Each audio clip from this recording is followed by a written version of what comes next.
Buenas noches, mi nombre es Andrea Mesa, soy estudiante de la especialización en Neuropsicología de la Educación en la Corporación Universitaria Iberoamericana. Esta noche, dentro de la asignatura de Trastornos del Aprendizaje Cognitivos y el Comportamiento, les voy a hablar de una de las dificultades de aprendizaje llamada la disgrafía, o también conocida como trastorno de la expresión escrita. Primero veamos qué es la disgrafía.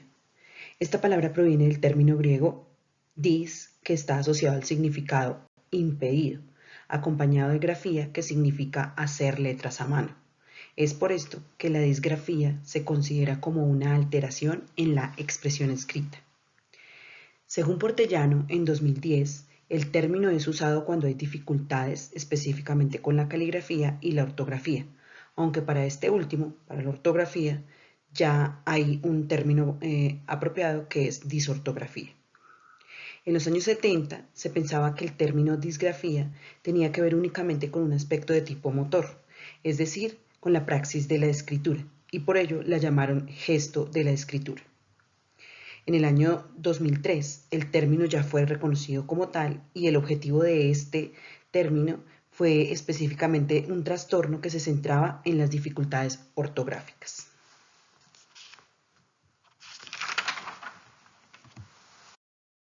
Para resumir, podemos decir que escribir no se limita a un movimiento efectuado por la mano, por complejo que éste sea, ni al dominio del sistema ortográfico de la lengua. La escritura implica acciones organizadas, precisas, que permiten representar de manera simultánea las características fonológicas, semánticas, sintácticas y pragmáticas del lenguaje oral. Cuando se contemplan todos estos aspectos, se habla de expresión escrita, según Matut y Leal en 2003. Pero ¿qué otras alteraciones se relacionan o se hacen evidentes con la disgrafía? Normalmente está acompañada de un trastorno de la lectura, o bien conocida como dislexia, y un trastorno del cálculo o discalculia. También puede estar ligada a un déficit del lenguaje, un déficit perceptual o un déficit de la motricidad. Hay niños con disgrafía que a su vez pueden presentar un TDAH o un retraso en el desempeño matemático. Igualmente, puede ser parte de un síndrome de Hertzmann asociado a una agnosia digital o a una desorientación espacial izquierda-derecha. Finalmente, puede estar además relacionada con un trastorno de tipo no verbal o trastorno socioemocional. ¿Cuáles son los tipos de disgrafías que hay? Existen dos grandes grupos. El primero es la disgrafía adquirida, que consiste en una dificultad para la escritura en personas que ya sabían escribir, pero que luego sufrieron alguna lesión cerebral y perdieron las capacidades.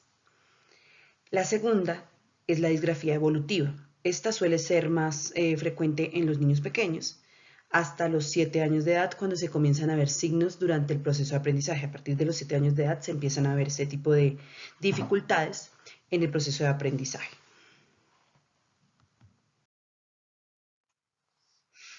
Dentro de las disgrafías encontramos también 4 subgrupos. El primero es la disgrafía fonológica. En esta hay una dificultad en el desarrollo de la ruta fonológica. También hay dificultad en la correspondencia fonema-grafema, o esto quiere decir que hay una dificultad en la correspondencia fonema-grafema, dificultad en la escritura de pseudopalabras, dificultad en la escritura de palabras de baja frecuencia, lexicalización, es decir, hacer palabra lo que no es una palabra, y dificultad en la escritura de palabras abstractas y palabras gramaticales. El segundo subgrupo es la disgrafía superficial.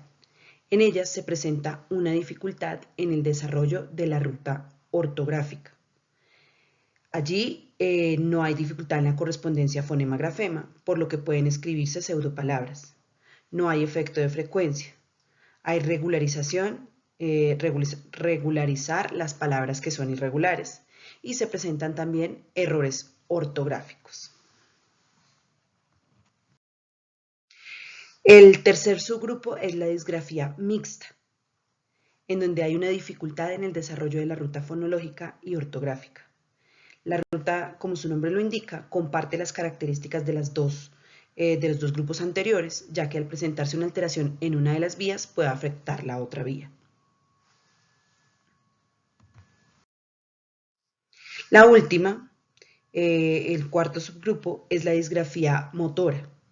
En ella no se presentan dificultades relacionadas con las vías de procesamiento, sino específicamente en los procesos motores. Esta disgrafía es más frecuente en los niños. ¿Qué se presenta dentro de ella? Mezcla de letras mayúsculas con minúsculas, confusión de letras semejantes y dificultades con el trazo o tamaño de las letras, ya que es inadecuada.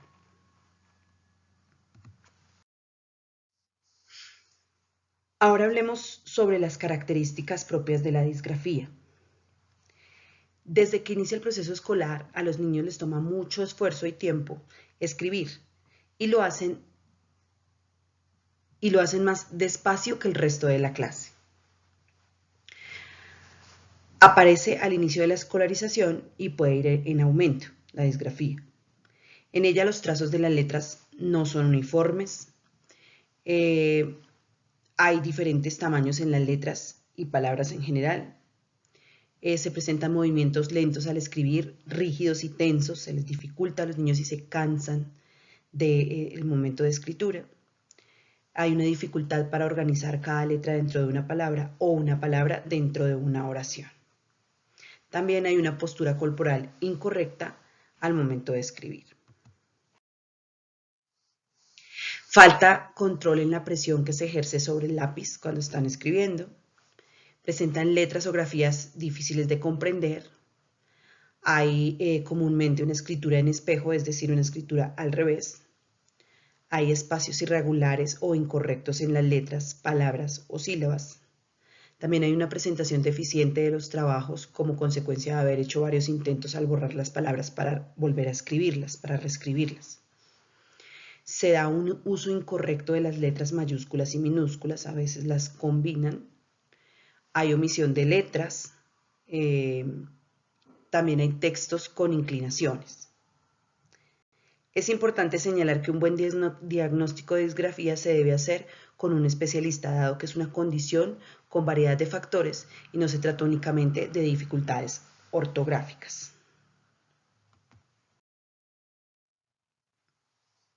Para concluir, los voy a dejar con un video que resume muy acertadamente todo lo que tiene que ver con el trastorno específico del aprendizaje, etiquetamos a nuestros pequeños disgrafía por ser perezosos para escribir y probablemente están pasando por un proceso o un trastorno del aprendizaje de la escritura?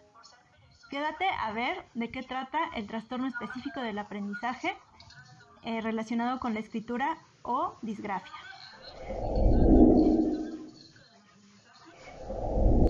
Los niños que tienen dificultades en la escritura, vamos a ver que tienen algunas alteraciones a nivel motor. Por ejemplo, tienen debilidad o rigidez en cuanto a sus trazos. También van a tener deficiencias a nivel del entendimiento espacial, es decir, desde el cálculo del espacio hasta identificar lo que es arriba, abajo, derecha o izquierda, así como muchas veces también alteraciones posturales. Esto se va a ver reflejado en distintas, digamos, signos.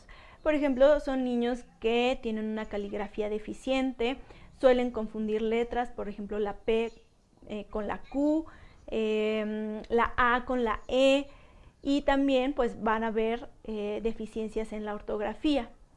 Otro signo importante de los niños que tienen alteraciones en la escritura es que al momento de tratar de plasmar sus ideas lo hacen de forma desorganizada y lo que ellos están, digamos, pensando o planeando escribir no es exactamente como ellos lo piensan. Esto pues obviamente a nivel académico les genera una repercusión y una deficiencia en sus calificaciones.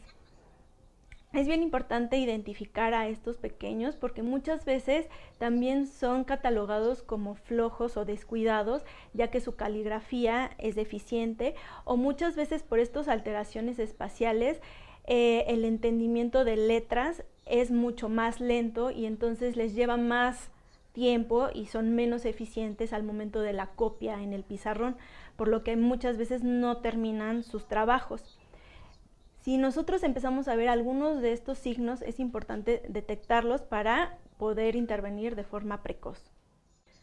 Una vez que nosotros identificamos que hay alguna alteración en la escritura de nuestro hijo, es importante recurrir a un especialista que nos dé algunas estrategias para que se puedan sustituir o adaptar algunas técnicas en el desarrollo de la escritura. Por ejemplo, escribir no necesariamente con lápiz o pluma, puede ser a lo mejor utilizando el teclado de una computadora o utilizando estrategias como sensoriales, ejemplo, usando crema de afeitar y que el niño pueda escribir las letras y las frases dentro de la espuma, y esto va a permitir que se vaya organizando mejor ciertas áreas motoras o ciertas áreas sensoriales que pues, van a repercutir en la escritura.